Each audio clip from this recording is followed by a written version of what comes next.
Bienvenue dans ce nouveau numéro de votre émission. Fidèles amis téléspectateurs, nous recevons pour vous le pasteur Jerry Mukobo. Lui, il est responsable de l'église Family Love Ministry London. Il faut comprendre que l'église, ce n'est pas ici en RDC, mais l'église, c'est à l'extérieur du pays. Avec lui, nous allons parler des œuvres de l'Éternel. Avec lui, nous allons parler de l'évolution de l'église. Nous allons parler également de l'impact de l'église au sein d'une société. Il est déjà sur ce plateau à qui j'ai dit bonjour et bienvenue, pasteur. Bonjour, sœur Lorette. Boni santé. En tout cas, santé par la grâce de Dieu, et ça très très bien. Nous avons reçu la grâce. Alors, Boni, paix santé à l'église Family Love Ministry. Family Love Ministry, santé, et allé très très bien par la grâce de Dieu. Nous avons reçu la grâce. Tout le monde a beaucoup de ministère. Et puis, tout le monde a dit, Nanelo, tout le monde a dit, alors il faut signaler aux téléspectateurs que l'église est précisément à Londres, l'église est à Awate na Kinshasa. Alors pourquoi il biso ndenge nini trouver l'église à Congo, na l'église à Londres. Merci maman Lorette. L'église est allée Family Love Ministry. Nous allons à Londres, nous allons à Sud-Ouest à Londres. L'église est allée Malamou depuis 2011. Et puis nous avons lancé un appel à Londres. Et puis à Londres, nous avons lancé une mission à Ngonga. Que ceux qui ont Sika, Sika, au Sangana, Naba, Nzambe. Donc, Family Love Ministry est allé dans Sud Ouest à Londres. Nous allons dans postcode SE 16 3L2. Donc ici quand sanganaka ngai pasteur Jerry ministère ezokene malamu manzambe azosala biso bolamu na ye tozomona loboko na nzambe avuma bato azopambolama tozomona bato azotémoigner gloire na nzambe vraiment pona wana vraiment nkolo azoloko. Alors toyambi yo ana Congo ozana ba séjour na yo précisément na Kinshasa étant que brebis étant que leader il y a église des rebelles il faut dire ainsi oui. Family Love Ministry ndenge nini au sali étude wana l'église ya kuna na église ya awa ya Kinshasa. L'église ya kuna na awa ezali ndenge moko na koloba. Mais différence ezali kaka nous tous en Europe et puis awa ezali en Afrique. Tout ça ba difficulté belé peut-être pour na ndenge ya ba esika ya kusangana nyonso wana. Mais quand même na monique awa nzamba lo sala grâce, l'église a évolué très très bien. Tozo prêcher kaka le ba moko maître moko nzambe na biso Jésus-Christ de Nazareth Bible moko message moko donc en tout cas nzamba zo lokumu pona wana évolution église pour na Congo ezokene malamu pona ngai évolution église pour na Congo ezokene malamu surtout que tozape na basel na nzambe oyo pe bazo travailler mingi pour na développement ya mboka na biso. Bien sûr, même tout le monde la Bible tout le monde que à l'Ancien Testament tout le monde que politique ezala ki mi ko travailler na basala nzambe to moni kutu batebele avant asa les kambo fa que consulter ba homme de Dieu qui ba zo directive et puis dans zo directive ne ko za malamu pona yeke makambe ke malamu donc ezali mabete ndenge lo bato amona ka ke soki ba sali na nzambe bazali involve bazali mingi ko s'appuyer na makambo politique ezali po ba sala makambe ke malamu. Donc pour nous, pasteur, qui en même temps peut poser la paix politicien qu'on passe de l'œuvre à la foi. Ils ont erreur mon côté pour nous. Ils ont erreur mon côté, mais peut-être des secondes n'engagent ma campagne comme à kende, il y a des fois pas problème. Tout le monde a des fois que mamsou mutumosusu, azali serviteur de Dieu mais aligné sunga na likambo moko boy. Mais comme ba mona ke lominaye ayiko ma victime même le moment ba ko attaquer église, peut-être bazoka message na ndenge moko malamu te. Il y a un message dans le malamu te ezosenga pe que non même les lots ko un peu ko sunga société va comprendre que musala ya serviteur ezali nini na musala batu mususu donc azali wana po a aider makambe ke malamu mais ezali te un jour abi ma victime na ndenge ya. Mais tout le monde a rappelé pasteur la plupart il y a des responsables de l'église, le pasteur, les apôtres, les évangélistes et tant d'autres. Ceux qui ont les lopes à côté de la politique, tout le monde aura moins crédibilité. C'est comme si Bobo Sanaka, premier rôle Nabino, ils ont s'occuper de la vie spirituelle, il y a pas pâté, orientation spirituelle, il y a pas brebis, il y a pas fidèle Nabino. Pour la peut-être les alliés société va toujours vivre. Donc, mutu bamso comme une sika wana ajo ba souhaiter que musala na ezali nini donc tant ba kenda ndenge lobi ba okena ndenge moko malamu mais ba komi wana ba komi ko changer un peu makambo bon peut-être d'autant ba comme la société makambo azomona et comme ko sala ba on ke mamsusu ba et orienté ba on makambo be mais ngana ko senga vraiment na zo lancer appel même na ngonga OK non musala na nzambe o nyonso nzambe asali grâce akuta ne sika moko azane sika moko ozali wana pona ko sunga population o ko sunga peuple oyo orienté ba on na nzela malamu mais ezana eloko moko to bien mbongo beloko moko e kabula yo ke na nzambe bwe e mi bona makambo susu donc na ko senga vraiment pona wana ke non en tout cas monde entier et puis société oyo ezali ko zela makambo minene et pas na biso basala na nzambe donc tout ça pendant na droit ya ko détourner tele makambo na nzambe to sala pendant makambo na ndenge pendant nzambe lingi poto pambola. Alors le pasteur Jerry Mukobo eloni ni comment ko sala lelo image ya basali na nzambe image ya l'église surtout les églises des réveils eza sous sainteté eza sous reluisante té bon na yebité na angle ni nozo lobelango mais eloko na koloba boye il faut batu ba yeba que pasteur azalo ko na mutu pe nyonso aliaka pe amelaka oh le comment nation mutalo baki naza pasteur non comment yo kana Sonia s'est présenté parce que va comment taxer d'une manière générale que ba pasteur ma campagne au ça les amours et l'unité surtout na influence ya mboka na biso na développement mboka na biso sentir vraiment impact wana ba sel et loko na zolo ba il y a des fois na zo pas connaître la société comme par exemple les alingaïté en Europe on comme on a l'église minene na ba États-Unis take me deeper than my feet could ever want, and my faith will be strong in the presence. Come on, let it be your prayer.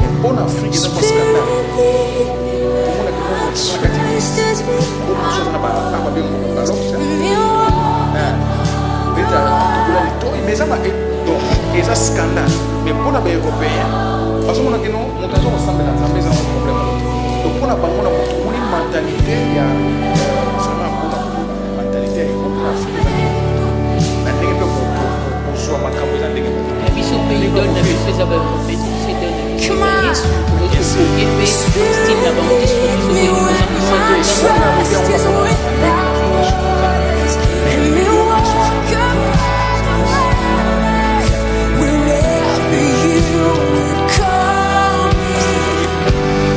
Take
nzambe wana azo sambela donc et sali après 21 ans ba yo sali émission asa envie et puis ba moni que non et loko ne sali nengwana mais pour azana foi na ye azo ndimela nzambe l'enfant de te permettre ba fidèle à vivre longtemps bien sûr toujours ndimi tozana kondime pa nzambe tozomona ba bien fait o nzambe azosala pona biso tozomona makambi nene oyo nkolo azosala na bomoi na biso donc ndima wana yango yosala ke no totelema et to continuer kosala ye pe tomona loboko na nzambe donc bato bazo vivre bato bazo pambolama na maloba oyo basala na nzambe nzambe osala bango grâce o bazo zo temps ya ko transmettre na peuple de Dieu o bato zo recevoir yango et puis bazo pambola donc ndenge mo pozo interpeller pe ba collègues nos pasteurs les encadreurs les hommes de Dieu baza toujours na foi Congo pe un jour ekobonga développer par votre entremise. Congo et Bobo. Mboka na biso Congo eza mboka moko eza epambola mingi. Toza ko pambola na biso ma Congolais. Nzambe a pesa biso asala biso ba bulamu moko et des fois comme biso moto ko to comprendre ka mote. Pour ça comme ko bima mingi o kende bisike belé o comprendre ma pamboli ko toza na kota ma belé ko. Mais question ezali que non il faut tozana kondima mboka na biso oyo Congo ata mindele lelo baza développer mamone ba leka pe makambe belé ba souffrir pe mingi donc makambo oyo biso to vivre lelo bango ba vivre peut-être ba 150 ans passé ce qu'on va changer biso pe malembe au moins pourquoi même la politique na biso ba lobaka jeune démocratie pour ebandi sika ozomo donc au moins ba 1600 na ba 1500 les Européens ont développé makambo belé mais biso bakoko na biso bazaki wa zamba mais lelo zo mona kende tozo kende do faire mesure nzambe pe akosala biso grâce batamayele baza ebelo nzamba pesi bon mayele na kata mboka oyo Congo ekende liboso. Alors pasteur ndenge olobi que tozana kondima surtout pour interpeller le pasteur interpeller les responsables des églises des réveils mais n'est-ce pas que quelque part Bible peut lobby la foi sans œuvre est une foi morte parce qu'il faut en bosser la ngolo lengi pour les tomo mona mutakoko loba que j'ai la foi ndi nazabi na robika mais akufi pe me babi que asaila qui foi en obienté pour Bible les obi que la foi sans œuvre est une foi morte non on a comprendre mais kaka Bible nous je savais ce que la foi vient de ce qu'on entend tant mutazo kale loba nzambe ayo kale loba nzambe to boité omoni les restes makambu ezana maboko nzambe omoni des fois na yebisaka bato na bi lelo okomona que même mutongo zoloba wana suku bazama musu 2 ou 3 mais nzamba ko bikisa moko donc makambu o wana ezama maboko nzambe mutabikisaka et puis nzambe ye mutakangolaka ye mutatombolaka ye mutapambolaka ye mutapesaka guérison surtout pe tozo mona donc soki siko nzambe alobi ke mutu wana kende en tout cas wana za nzambe au pasteur na lingi penda obeta c'était pour je pense que bisonio se même ba Hollande biso même ba cameraman ba filmer baza ba chrétien baza na l'église na bango bazo condamner pe ba responsable bi des fois vous enseignez très mal vous prêchez très mal tant bozo lo ba ke non mutu azala na foi au mona mutala muki na tongo ta ya mani za sauter aokende musala tazoluka te mais azolobaka ki nga naza na foi kasi yango nalingi sikoyo o expliciter osunga ba téléspectateurs bazo biso comment est-ce que moi na nzamba bango kozala na foi elingi koloba ke toloba te ke non osisi classe na yo ozana licence na yo oye ovandi na ntongo ozokende kwa mosala te oyebi ke no mosala kokwea eza lokola lelo soki ozobela okozala te ke wana azoloba ngo vraimen bana nzambe ayoka ngai en tant que serviteur même na église ndenge nayebisaka bato lelo ozobela nasambeli mpo na yo nakoyebi biso okata komela kisi te nakoyebi biso keno ozosambela il faut zonge pa munganga moto alobaka no tomoni mpena ke obiki kata komela kisi esili otiki mpe mpo munganga moto alobi mais lelo nakoyebi biso te kata boye mais soki sikoyo scandale esalami lobi non eza lokola mosala eza na makambo nyonso tozosala il faut totia kondima mais il faut eza lokola moto aotanga classe mpo lobi aza na vie ya malamu autant que tu viens de premier de la classe. C'est impossible. Il faut que il faut que tu musala. Donc il faut que tu pas liboso après nzambe akoya ko bakisa opambolami. Na vie ezali ndenge wana. Donc c'est ça. Les autres ko muta fanda ka ko fanda bi nazana kondima non, ce n'est pas ça. Il faut que kende tia kondima na yo et kende tia pas liboso kende ko luka. Nzambe ako pambola yo. Merci beaucoup, le pasteur Jérémy Mukobo. Toujours poursuivre kaka émission Nabisson. en ce qui concerne la vie de l'Église, en ce qui concerne le développement et en cannabis. Pasteur, qu'est-ce que l'Église va faire pour que la paix est démérée dans la République démocratique du Congo? Parce que tout le monde a Est, c'est tous les jours qu'il y a des tueries, la continuité des tueries, mais tout le monde a dit que pasteur vous organisé un séminaire biblique, tout le monde vous a organisé une campagne d'évangélisation, mais entre-temps, de l'autre côté, qui est-ce que l'église place wana, ils ont salani pour paix et déméré dans le cannabis. Mais je pense que le numéro 1, c'est tout semble. C'est la prière. Donc, au monde, peut-être pas semble la malamonté. Non, non, semble la malamonté, il faut tout semble là. Mais la Bible tu prier sans cesse. Je pense que l'église mingi awa basanganaka pour prier pour le Congo. Ils ont mon côté, ils ont essayé de faire na Est, non. Et ça m'a monté. Donc, il y a les beaux sauf tous les dépens de Zambé. Nzamba yo kelebiso. Pour ceux qui nzamba kangole biso, nzamba tout ça kangole biso zate. Parce que lobby l'église, pasteur mingi bozo visé comme intérêt, personnel, sur la mingi campagne d'évangélisation.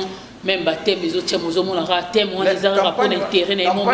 Moi, pas si comme on a que pasteur a organisé moi campagne, moi manifestation d'église pour l'intérêt général, pour prier pour la RDC. Je pense que vraiment, prier même une semaine pour le Congo.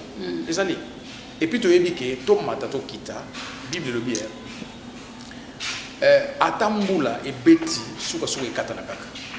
Butu ate leki na itongo kutana. Donc il est kamunion ce zene bandila na souka.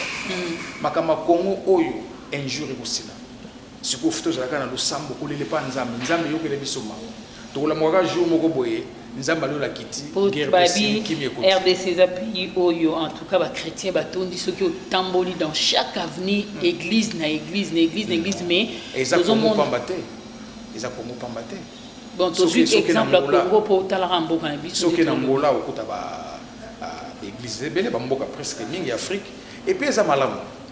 Mboka, ceux qui battent sambe la mingi, ils ont malam. Tout le monde a bêté. On appelle ça exemple mingi na États-Unis d'Amérique. États-Unis d'Amérique, ils ont Mboka moko oyo, ba mindele ba sambe la mingi. Ok, église au monde penado, église full ba mindele ba zoli les pan sambe. Et puis, on va numéro 1 au monde. Ils sont dans l'église, ils sont dans l'église. Et ils sont pour l'intérêt? Non. Ils sont non pour millimètre épique. Pour tous, on a besoin de bateau. Qui est mona lola. Et tout ça, bateau, église, prière. Et ça, bateau, même les bottes, on a les et ça, les bottes, on a et ça, qui nous a bongaté. Et ça, on a mis mais tant qu'on joue dans l'église, nous avons la grâce qui va être Kangola. Et puis l'objet a télémé, mais a télémé ce témoignage. Toujours tout l'andagango.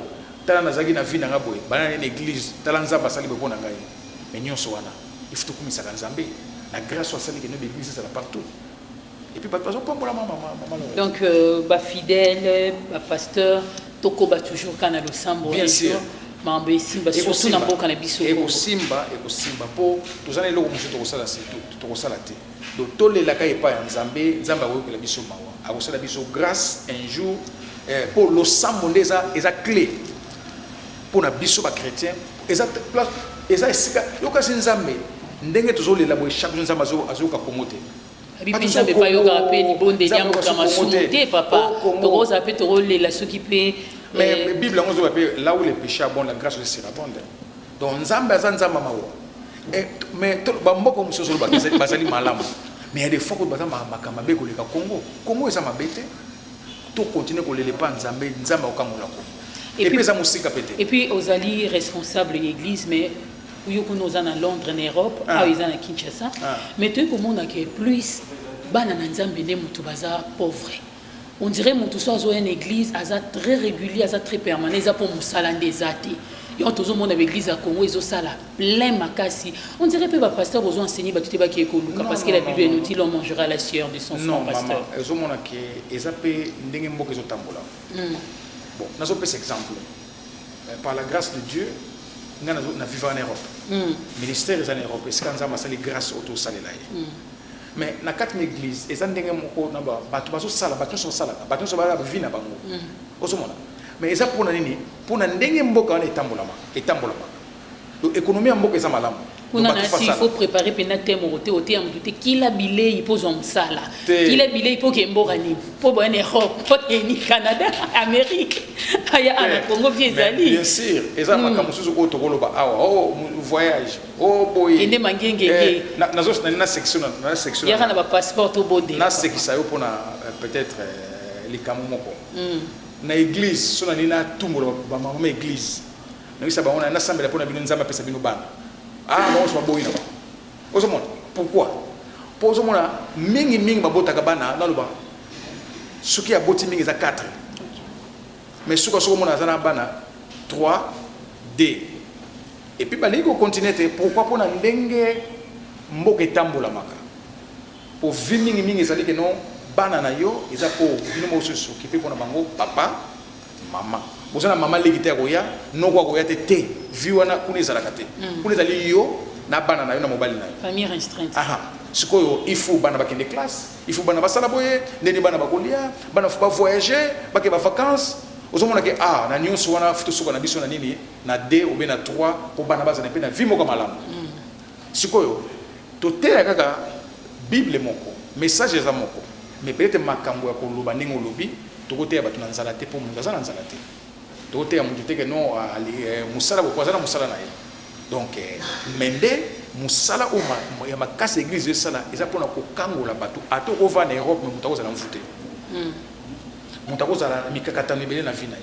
Parce qu'il faut bango que pasteur de plutôt que l'église photos à la paix béni physiquement tout le monde a paix ba elembo parce que ba reconnaître paix ba chrétien ba juste na ba elembo na bango so moni muta banjo église a sali 10 ans na ça ma kola tata pauvreté isola tante mais on vous accuse vous le pasteur ba bibo zoté à ma béol sera mundima ya même mundima zo tellement bo singa pe bo offrande bo obligé ba dimbo ezali muta ko pesa ngo lo lenge no mo azo ki ke musirati sœur Laurette offrande eza bible 8 ya manakina na nzama boko pamba te boso mutakenda musala mais évangélisation non maman Laurette évangélisation ezali neto ba en anglais costly eza cher eza très cher lelo kosala ba campagne pour moto moka pambola mais faut bisambongo kosala ba fiche nyonso nezo senga po ngai na sala kosala wana ko kende libanda ko organiser makambe belé mais il y a des fois, on a des frères dans le parce qu'au travail, tous ont un partenaire pasteur. Question curiosité. Non. En tout cas, dans le bâté, que nous avons s'appuyer dans le partenaire. Nous avons travaillé. Nous avons travaillé. Et puis, sur le pasteur, il faut s'adapter. Mais si nous avons un full time, temps plein, donc on a tout boité. On a recouru à nos partenaires basala comment être tamaniza sauté. On peut pas pambola. Ce qui est pambola musala nzambe le peut pambola. Eza ndengwana. Ça iba ke nzambe po so nga pambola fo mona pe makambo sala pona na musala na ye. Pour fois ba ke to pe exemple de tozali dans émission na yo. Mais mutu moko zo pambola malelo. Ako ba témoignage na pesi. Ndeni mutu azaki ba bisaki ya okufa pendant quelques jours mais à vivre pendant 21 ans tu vas aussi l'émission. Donc nzamba lo la bixi a prouvé même ba médecin ne ko ba ke non et pas nzamba ko sala makambo au-delà au ba tozo kanisa. Donc ba na nzamba de bazana to mi pesa e pa nzambe to kangama na ye poto yebike na mikakatano nyonso to ko zo résultat malamu e pa na ye. Tant mutu zo landa wana na pesi foi ce ko zo ya ngope. Est-ce que papa pour une évolution pour l'église vivre enfin que société enfin que nation peut pas mbola il faut pas qu'on s'appuie sur la spiritualité il faut pas qu'on l'accepte pas tout cœur sur l'aspect physique peut compter pour un moment on a l'église qu'on marteler qu'un aspect spirituel aux autres ça n'a que même temps aux églises même papa on a pu fauter avant directement ba mona net bena yambi pasteur ba moni papa ndenga lati les gens sentent moins que non nzamba zo ça dans la vie parce que propriété zali Sœur Laurette. Oui, papa. Église a Moussala Ebele. Moussala Ebele. Église a dit alléluia amen. Et puis il faut que nous puissions passer au travail très dur. Tout ça, il y a des fois dans l'église, il faut que nous visitons notre hôpital. Les couples, ils ont des problèmes. Les jeunes. Nous sommes là. L'église est ça là. Même quand on a la délinquance. ba trouble o ba jeune bazana ngo dans les différents départements ils ont église. Donc église et travail ezana musala ebele yango omoni l'état faut soutenir l'église. L'état faut aider l'église. Le coup en Europe est en Angleterre. On a eu l'Europe bien sauté. Mais dans beaucoup de pays en Angleterre, l'État a zali pena wana so ça va projet à malam. Au la kisi bango pour la communauté va ko aider. Pour bana balongo mpe na kozala banzela, bazana ba trouble. Attends les autres toujours un phénomène pour na mboka oyo. Mais ce qui l'État télémina ba église, makamone ko sila. Et je sais que l'église maintenant, bah jeune. L'église est tellement quoi faisant exactement? Non, mais il faut pas savoir que nous bâtika, nous wana, mais bah jeune wana, bah vous en avez église, bah tout le monde en Europe ça la ndenge. Vous sali, vous en na communauté na bino ata école de musique, bana bazoya koyekola instrument au fele. Est-ce que bana bakoyate? Mais à l'église des réveils, papa surtout au martyr, bah œuvre sociale, puis mais toujours bah que non, toujours bah non, l'État a s'associer à l'église. Avec que non, ce qui l'État est l'élo, association à l'église, phénomène ou possible. Un, pour bah nous sambela, deux pour créer bah bilo quoi, mi comment on a que non, botier bah jeune, attends vous savez bah ça la gymnastique. Bah jeune bah ni ko tombo la moi bende na bango. Tant mon gars ça la gymnastique au félé zali wana. Mais bah on oya. Si autant bazo ya ndenge wana erozo bango temps butu pe ke ya ngasa mbula sali soute. Moi compliqué. Ba stratégie ça bilo moi parce que l'état a fait un bon vu que mon père au sala sous na société c'est belé église sous l'état. Mais to boyité l'état ça kana makoki hein. Azaka eza peut-être volonté. Osomona. Donc et là on a ngana biso que non église eza ka alléluia mente. Église est dans musala ebele et sala pour na batunions. Na pese exemple le que non ceux qui ba couple bazana un problème ba na l'état té mais église mto kosunga bango. Et puis ba ke ba batu ebele ba pambolami pour na église. Yango wana donc ezaka musala ya côté ya té mais musala eza ebele o esala maka. Ti les autres continuent ko sala. Yango moni ke ba sala na Nzambe il faut to linga bango to ndima vraiment musala bazo sala. Et tous na bango, to appuyer bango pour vraiment que ma kambibele et que pour ma kambu et kende liboso mais au cas où ceux qui moi dérapage et salami vi basal na Nzambe façon pe ko condamner pe ko zala pour na évolution en mboka ezala bien parce que to goma pe ko mona to za na te pour na critiquer parce que nous connaissons tous que ba pasteur bosalam salam là c'est un acquis c'est inévitable. Merci. Mais na ba makambo susu comment ko salama ba sextape ba pasteur bazo aller exposer moi ko se méconduire je crois qu'ils appellent ba activement pe condamner un gros pasteur. Non, on a 100% condamné. On a condamné à 100%. Pourquoi comment à niveau en Dengwana? Je pense que nous tenons sur notre vie, vie privée peut-être ou dans le bâté. Mais pasteur, il y a ma vie privée ou tu commences? Non, non, allez-y papa.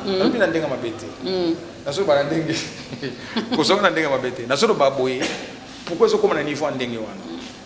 Est-ce qu'il y a solo Isakapenda Oyo pour l'autre dans le monde moko iba que technologie za makasi de technologie za na vitesse moko oyo mutako comprendre té mais est-ce que ma campo la plupart des mamans de bagages sont ils en ont mais papa une question directe ça peut arriver puis à mon sein na Nzambe petit peu ba quoi pour isami pe ah mais bien sûr ça mutu té asa mutu mais façon que pas nkolo na makolo Nzambe parce que c'est comme on habite si on a le non si on a bien non on a zolo ba que na le bité mais na bi que eko salama mais à cause de ma Nzambe et puis il faut y baquer non nous ça Nzambe nyonso ayuka nkolo et comme na tamoko ata azo tambola ndeni akozonga na conscience na ye azana saint esprit nkolo akopesa directive et oui papa ce que comme na ngombo mesano otoloba na français ce comme na monotonie comme na vie monotone akoisa mina elelo akoisa milobi poto yebi que papa yo za mokambi to tangi bible lisu mais pas moi na Nzambe za lokola accident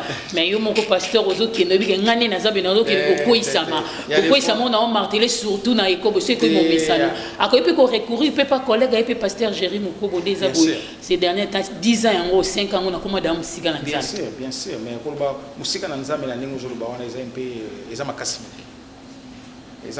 mingi eza lokola ozoloba comme si que mutu asi akei na ye atiki Nzambe non ce n'est pas ça yes Donc koloba ndenge wana ke yake musika na nzambe pour ba bipe ba conséquences na ngozo la plus ba cause na ngozo la plus musika na nzambe ko kwesa makozanga pe ko bala azano marié ti surtout tout so comme tellement déjà na chair aux autres prêcher aux anon marié ti ba tentation za la pona moni pe papa yo za déjà marié na moni déjà na bien libala eza libala oko tinda muta balate malgré toi ça pasteur aux autres camp église monene non to boité mais apôtre Paul pas balité to bete mamsuso ko azala ki liboso après atikala ki ndengona mais toujours mona na bible que non azala ki atikala ki ndengona allez-y papa nani ko loba ke mutu oko rebisa mutu te que non bala pour les balles eza facilité mais c'est une recommandation divine c'est une institution divine c'est Dieu qui a créé le mariage bien sûr mais tout que dans la bible tout le monde va te souper bazala ki ti asali pe azako ça dans nzambe ti abani peut-être donc ça nango normal non mais c'est dans nzambe abani peut-être nazolo baboye oko pousser mutu te abala pour li bala ezali ko basaka nango te OK na ibisoli kamoko eza malamu po bato bapambola eza na sere moko aza camerounaise abali église mais ba pousser pe ka non fo bala ndenge ozolobaka wana azui mobali basali mariage mobali azobeta ye mobali abeti ye lelo baye na église ba si pasteur aka 100 000 mpona bango te en tout cas nyonso ekoleka malamu une semaine mobali abeti lisusu emo mobali abeti lisusu ti jour moko mobali abomi ye ntango mobali abomi ye ntango polise aye bakangi liboso pasteur bakangi pasteur base bakondane ye pourquoi balobi non ntango azobeta mwasi mobali azobeta mwasi bazoyepa no pasteur yo ezosambela mpona bango bakei mais bazokontinue yango ti mutu akufi lelo osomona mais sikoyo ndenge ozoloba wana banokisa bango babala na bala mais ta ndenge ekomeli bango bakangi pasteur babi non il fallait okende na police on a baka mosusu pasteur to généraliser puis makambo mais tozolobela ngo lelo tozolobela ngo eza baka eza pe tozo makambo tozoloba ke non ndenge ozoyebisa ngai to yango nalobi ke non libala bapusaka mutu te libala ezali bilobi ntango kote ya mutu moko to mutu na mutu oyo abali te eza na frère moko oyo bazwaki kote na ye oyo nzamba akreaki ser wana aza quelque part donc aboya nango soki ser wana ye bitumba ekozala te kimi ekozala misu mpe eza mpe problème mpe ya choix embarras de choix surtout tomonaka les hommes de Dieu les leaders vous les encadrants boza tellement connus omoni ser A omoni ser B ozoyeba te choix on il faut ozala bien encadré kaka pasteur Géry non mais wana ozoloba ndenge pasteur asi abalaki be abalaki te non pasteur aza non célibataire aza soki prendre ma choix baser baebele wana il faut recourir ata pa personne na domaine wana mpe nzambe asungaka akasaka nzambe aboya na ye po aloba adam na boye yoka na yebiso eloko moko na vie eza boye soki na vie na yo omoni mpenza ke non il faut salela nzambe wana eza conseil nazopesa mpena mpona bafrère mpe na basere bazolanda moko babali nango te soki oza na apele ya nzambe na kati na yo il faut faire très attention na mwasi okobala oui papa message na fidèle nyonso église oyo kamba bazolanda biso partir à Londres je pense que aux un séjour à Kinshasa ozo manquer bango et l'oni noko koyebisa bango oko fortifier bango na ndeni pour demeurer toujours dans la présence de Dieu bana FLM Family Love Ministry nzamba pambola bino toma nazu grâce nazu opportunité na chaîne RTVS et puis maman sœur Loretta Yambingai je pense que vous avez l'émission. En tout cas, nous avons pas de bino. Alingi bino mingi ndenge pe bino bolinga ngai. Na kosenga ka keno to kangama na Nzambe, to linga Nzambe, to zala na Nzambe et nyonso to zoluka to kozala résultat ya malamu. Je pense que mikolozo ya to bana koleka pe mingi na émission ya maman sœur Lorette. Je pense que bana Nzamba ko pambola mingi esika bazali. Merci beaucoup. Merci beaucoup, le pasteur Géry Mukobo. C'était un réel plaisir de partager le même plateau avec vous. Merci à vous aussi, fidèles amis téléspectateurs.